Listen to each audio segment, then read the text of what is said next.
So today we have 5 new sovereigns to the stack, and they are all young Victorias, so always popular. And we have here some pretty good condition for something that was circulated and is well over 100 years old. So the first one here doesn't have a mint mark, but this is an 1880 London.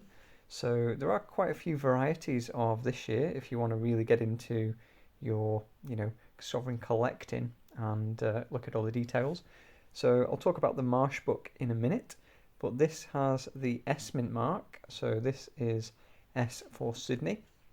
Obviously in Australia, this is 1874, and again we have another which is S for Sydney. So a few interesting mint marks today. 1887, which is the final year of Victoria's young portrait. This one has the M mint mark and is an 1879. And then finally we have another London mint, so no mint mark on this one either, and it is an 1876. The 6 looks pretty faint there actually, but anyway. So I mentioned the Marsh book, and it's a really good resource if you're looking at sovereigns. If you're really into collecting, it's probably the book to have first. And yeah, basically what I would do, I would whip open the page, which coincidentally is this page.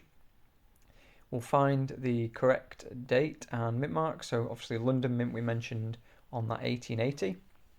And then we take a look and we can see there's quite a lot of varieties here that have been identified. Now Marsh gives them a rating. Some of these ratings people would dispute, and I wouldn't get too excited about them personally.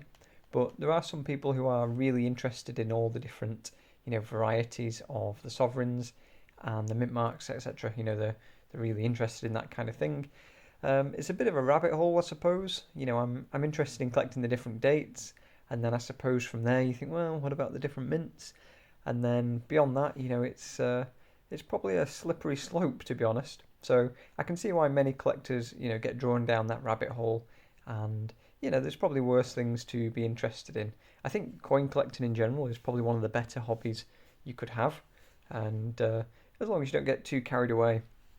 So yeah, what we can see here is there are some different varieties. There are just slight variations in the coins.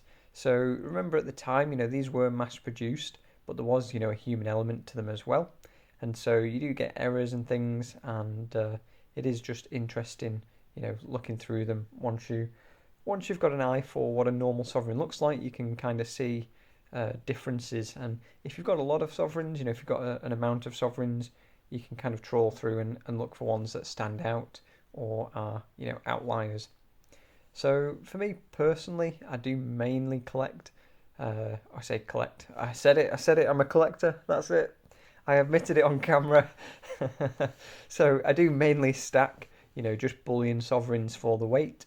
But given a choice, I do like to choose the nicer examples if possible. And if there are certain dates that I haven't got, in the past, I would probably have chosen those over others. So you might have seen my date run video. I have got all the Georgian Dragon bullion sovereigns from the first one being 1871 all the way through to the present day.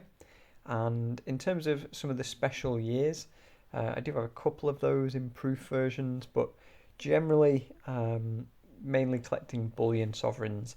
So I do have a lot of the shields as well, but I am missing 20 something of those. I'm not exactly sure, but I am missing some of the dates that are available for shields. So that is all for today. Hope you enjoyed the video, and we'll talk soon.